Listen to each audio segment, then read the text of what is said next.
Franchise Sports Media!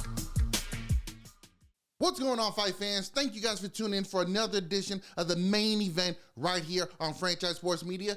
I'm your host, Kalani Lua, and man, it's happening, y'all. It is happening. Knock on wood, fingers crossed, nothing happens between now and this fight. Saturday night, New York City, UFC 309 is going down.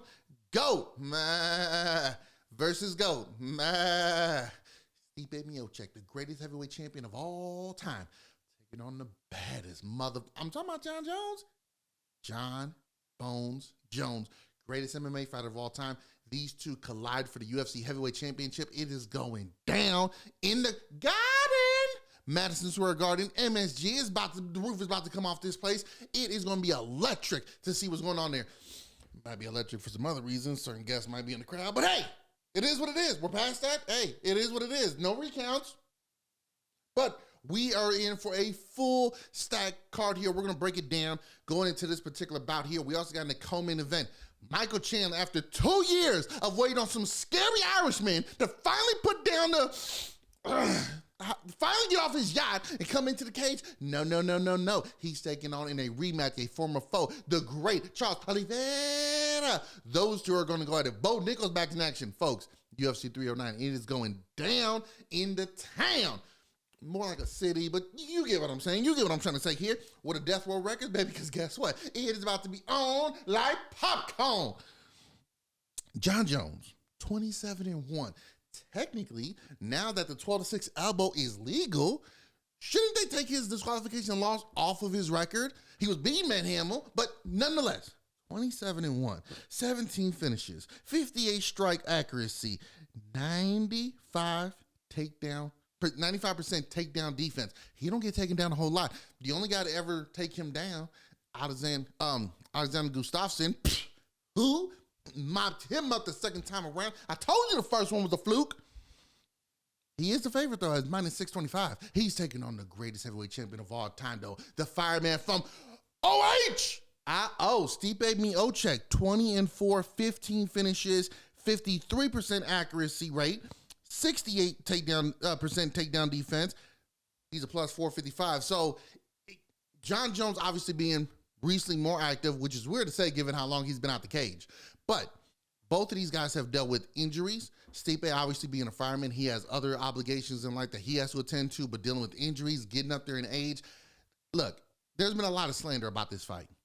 When it was first announced, Jon Jones coming up to heavyweight, you thought, ooh, does he get a crack at Stipe? When Stipe was in the crowd, when Jon Jones beat Cyril Gane, that was a fight we all was like, yeah, I'm on board with this.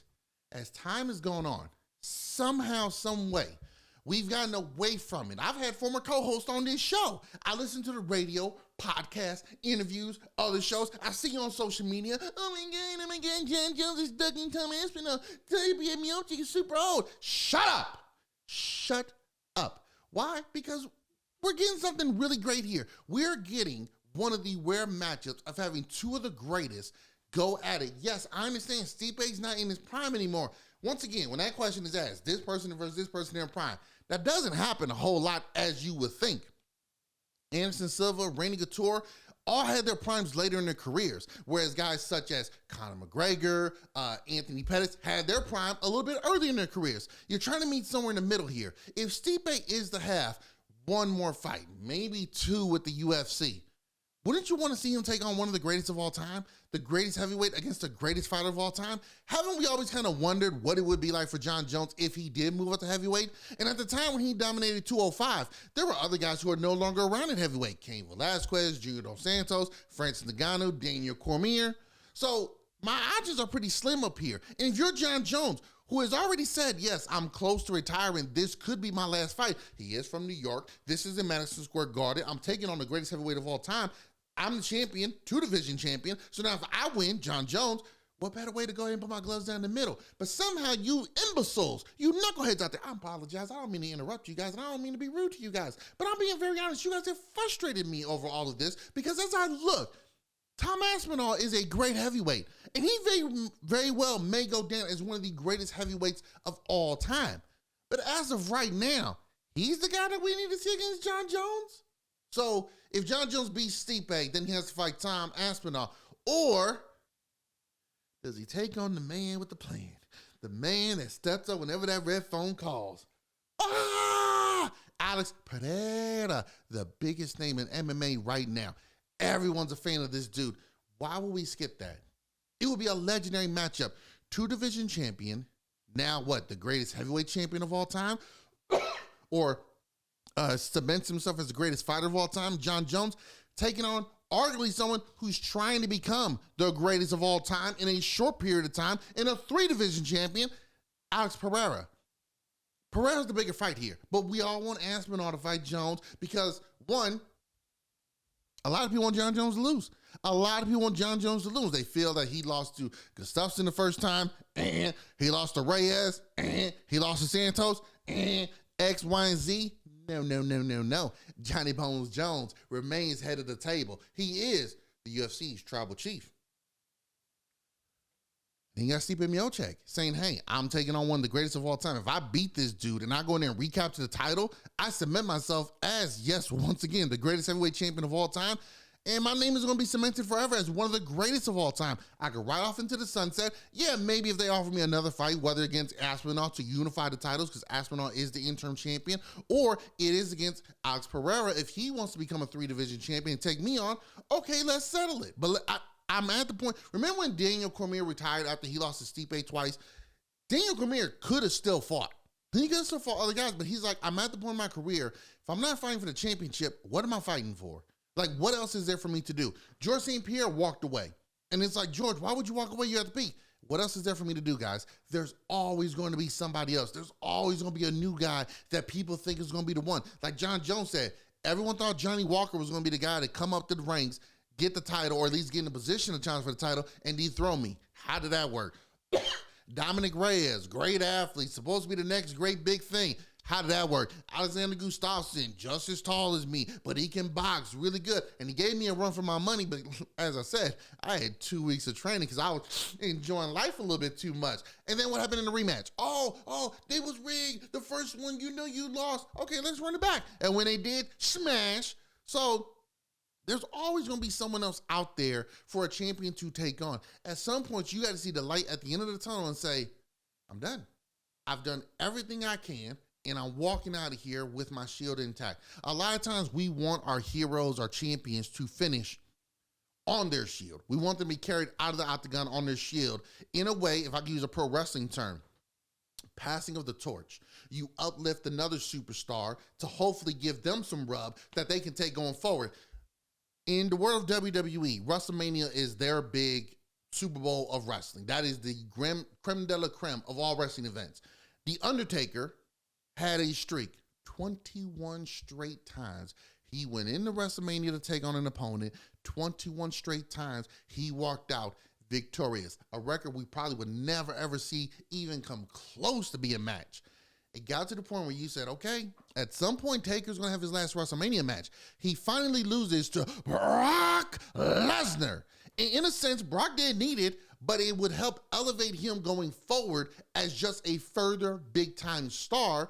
And then he could go on and use that to have a good career himself. XY, when he took on John Cena at SummerSlam, it was a no contest. He went out there, took him to Suplex City, 15, 16 times? Because I just got the rub off WrestleMania. Now I'm going to use that momentum, take out another legend in John Cena, furthering my place amongst the all-time greats. We kind of want that in the world of pro wrestling.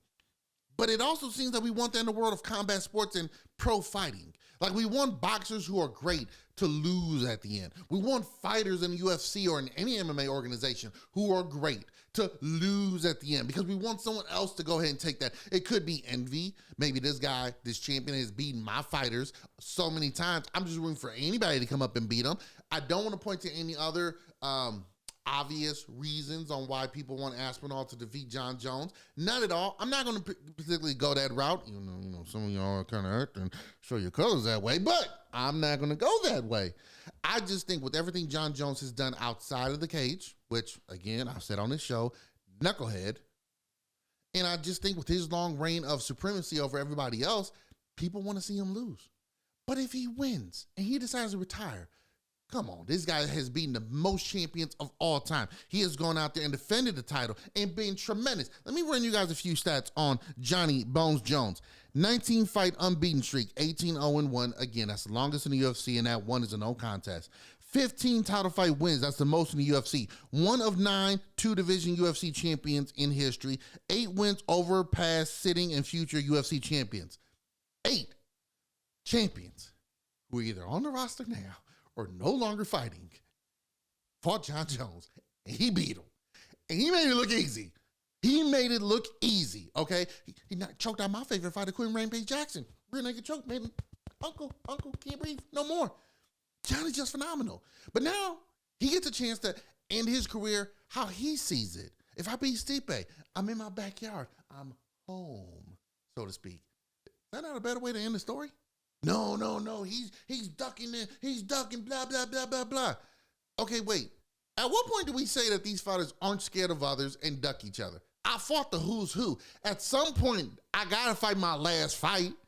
At some point, it'd be nice to fight my last fight in front of my fans, in front of my hometown. It'd be nice to do it in one of the most historic arenas, wouldn't it? But he's not the guy that we chose, not the guy that we're rooting for right now. It's not the guy who's hot right now. Tom Aspinall is great. And he's beating the heavyweights he's supposed to beat. Who's he really beating, though? No disrespect to the guys that he has fought. Who's he really beating? I understand the heavyweight division doesn't have all the names that it used to be, and it's rebuilding. Hell, he ain't even fought Cyril Gane yet. And Jon Jones made easy work of him. Now we're at the point where we're saying, okay, well, we got another guy trying to come up and go for 3 titles in the division, something we've only seen once from Kenny Florian. Let's see what he can do. Okay, no. If Alex Pereira and Jon Jones were to fight, that's box office. That's the fight you want to make right there. That's a bigger fight than Jones Aspinall. But in order for it to beat Jones and whoever else, he's got to get past a certain individual by the name of Stipe Miocic. Stipe Miocic, 6 UFC heavyweight title fight wins, 4 UFC title fight defenses, most in division's history. 9 performance awards, most in UFC heavyweight history. 970 significant strikes, 4th most in UFC heavyweight history. 9 knockouts, tied for 5th most in UFC history. He's fought the who's who, the Junior Dos Santos, the Roy Nelsons, the Mark Hunts, the Alistair Overeems, Daniel Cormier's, Francis Ngannou gave Francis his first loss. The only one he didn't get a chance to fight was Cain Velasquez. That comes right off mine. That was in his era. Cain was just hurt at the end of his career and then, moved on. But Stipe Miocic is like, hey, hold on, guys, hold on. I understand that I'm not a spring chicken, but I'm coming in here to prove myself one more time, just like I had to do against Francis Ngannou. Remember when Francis Ngannou knocked Alistair Overeem? Oh, my gosh. The vicious uppercut where he went down to the bottom, that went to Miami, Florida, brought that thing all the way up to Minnesota. Woo-wee! And all the hype was behind him. Oh, this guy's a phenom. He's a freak. Stipe's old. He's over the hill. He can't handle the power. Stipe said, all right, you keep doubting me. You keep doubting me if you want to. I'm going to go in here and put some hands on this boy. And sure enough, he did. Same thing here. Everyone is betting on Jon Jones. Like I said, he's minus 625. Everyone thinks Jones is going to run through Stipe. Look, he very well might. That's just what Jon Jones does. But this is also Miocic. Miocic's like, hold up, man. I ain't no punk about mine. I seen Rush Hour. I know punk, bitch. So he's going to go out there and say, hey, listen, man, I got something for you. You want to stand up and trade? Let's go. I've duked it out with the best of the best in the division. You want to try to grapple a little bit? You might be a better wrestler than me, Jon Jones, but I got a wrestling background as well. Let's see who can inflict their will first and more often. If you want to go the distance, I fought the distance. I can move around. It's not necessarily his forte, Stipe, to go that long in heavyweight division. But if you got to go that route, let's go that route, baby. Let's go. So I'm very, very excited to see how this matchup goes and what these two GOATs really do. And however it finishes, these are 2 of the greatest we've ever seen. Thank you guys for giving us so many great memories and highlight reels to look back on. I wish you guys both the best this Saturday. It's going to be so much fun to watch these guys go at it. speaking of fun, I really do love watching Charles Oliveira fights. They are some of the most phenomenal. One thing I love, obviously, he got the black hair, then he dies at the blonde. Changes his mindset, the aggressive nature, the big smile. But before the fight starts, when his opponent comes in, he goes across the cage, shakes the hands of his opponent and the entire corner like, hey, we're going to war right now. Respect. Comes back and you know what he's about to do. Charles Oliveira, the former champion, 34-10, 31 finishes, strike accuracy 54%, takedown defense 55%. He is the favorite going into this at minus 258. You look at Charles Oliveira, he's got 34 career wins, 91% career finish rate. With that finish rate, he's got the most finishes, 20, and the most submissions, 16 in UFC history. So in 34 wins, I'm finishing 91% of this. So how you want to go? You want me to knock you out, TKO you, or you want me to choke you real quick and make you not breathe? You want me to pull and twist something? Tap out. No mas, no more. Very fun to watch. Very, very fun to watch. But he's taking on somebody who says, I'll be a huckleberry. One of the most entertaining fighters since coming over from Bellator, Michael Chandler. Again, out of sight, out of mind. He's been gone waiting for that big red panties night fight from Conor McGregor that never materialized. I mean, they were coaches on The Ultimate Fighter. There was a fight here, supposed to fight there. There's rumors that Conor still wasn't all the way healed from his injury, had promotion duties to do for his movie Roadhouse, which I actually kind of liked, especially his role in that one. Then there was rumors of, hey, maybe the UFC, because I think they said Conor McGregor has 2 fights left on his contract, so maybe the UFC is trying to hold out until they do a new TV deal. It's like, hey, we got 2 fights with Conor McGregor. Now you guys give us that big cha-ching, and then go ahead and use them. We've seen that before. There's supposed to be an NBA basketball team coming out here to the desert, but that won't be announced until the NBA restructures its new TV deals, and then, wha-bam, Las Vegas, Seattle get 2 new teams. Thank you. Or, one team each is 2 teams. You get what I'm trying to say. But Michael Chandler's like, hey, I got 23 career wins. I got a 78 finishing rate, significant strikes per minute, just under 5 at 4.89. Takedowns per 15 minutes, 2.17. So I got a wrestling background. I'll take you down. Don't know if he wants to take down Oliveira, though, because Oliveira's got that jiu-jitsu with 16 submissions. I'm not going to the ground with him. No. I think even rugs and carpets are like, can he not come down here with us, please? We don't want that kind of smoke. But these 2 guys fought before. Oliveira was able to get the victory over him, but it was exciting. Chandler put him down. Looked like he was going to put him away. Oliveira gets back up. He knocks him, gets him. It was like a 15-second window of Michael Chandler's about to win the UFC lightweight championship. So, oh no, that's it. Your new champion, Charles Oliveira. Charles finishes him. It was one of those crazy comebacks where Chandler hits him. Oliveira goes down. Looks like he's about to be out. Oliveira gets up. Coming in. Clap. Left hook, clack, right, clack. Chandler goes down, bop. Next thing you know, it's over with. That's how quickly these things can go, folks. So it is going to be so fun and electrifying and magnificent and awesome and any other word I could think of or can't think of. Chandler Oliveira 2 in the octagon, Madison Square Garden. That kind of energy, it is going to be a lot of fun. I definitely look forward to seeing how this one goes. For Oliveira, I kind of feel like, is this one of his last hoorahs at 155, though? Because he's had his shot trying to get back to the title. There's some tough guys up there, and he's come up short a couple times. He lost to Islam, beat Dustin Poirier, beat Justin Gaethje, beat Michael Chandler. Does he need to move up to 170? I mean, Max Holloway still up to 155. Ooh, could you imagine Charles Oliveira, Max Holloway again? But this time at 155, while Oliveira is shrinking himself to go to 145, and Max him up to 155 because he had In-N-Out Burger and he didn't enjoy himself. Now they're going to go out and scrap for the BMF title. Ooh, 2025, hurry up. That's going to be a lot of fun. But first, Michael Chandler is standing in the way of that happening. Now, Michael Chandler can take on Max Holloway, and that'll be a whole good thing right there. But nonetheless, this is going to be fun. This is going to be good. These 2 guys going at it, 2 warriors, 2 gladiators who put on shows for the fans. The fact they carry themselves with utmost respect. They carry themselves the way that we want our fighters, our pro athletes, people in front of the camera, people who we root for, cheer for, how they want them to carry themselves. These are 2 guys who go above and beyond in doing so. Huge fan favorites. This is going to be a great matchup here. And speaking of great matchups, we got Bo Nickal on the card, taking on Paul Craig. Bo Nickal, the Penn State phenom, coming here to bring wrestling back to America. Because I got to tell you, these guys from Dagestan, Kyrgyzstan, Bobby-stan, Wood-stan, all these stands on the other side of the globe, they some bad mofos when it comes to the grappling department. I mean, these guys are going out there and just saying, smash, whoever it is, send me location, smash, and they're just taking everybody out. Bo Nickal said, dun, da, da, da, kind of like Rocky IV, right? Oh, you done beat up Paula Creed? All right, we're doing this in Russia. And Christmas time, hey man, what's more patriotic than that? But Bo Nickal's gonna be on the card. That's gonna be a lot of fun. Can the undefeated Phenom continue his streak and move forward? He's taking on a very game Paul Craig, one of the toughest son of a guns on the roster. Very intimidating. Like, when you see the dude sitting across, kind of feel like, hey man, you got a body or two hidden somewhere, don't you? Like, you done buried a couple people that you weren't supposed to really bury, but okay, I see why you're in the world fighting. But these two guys, it's a great test for Bo Nickal to go out there and show his skill sets, his improved game, striking, conditioning, putting the wrestling from the wrestling match to the octagon cage. It's been fun to watch the roller coaster ride so far. It's going to be even more fun to continue to see his growth. That is for the UFC. That's for the UFC. But before we get to the UFC, and folks, I'm trying to look at this in a positive way. I really am. Not trying to hate. But before we get to the UFC on Saturday night, Friday Night Lights, baby. Jake Paul, Mike Tyson, Jerry's World,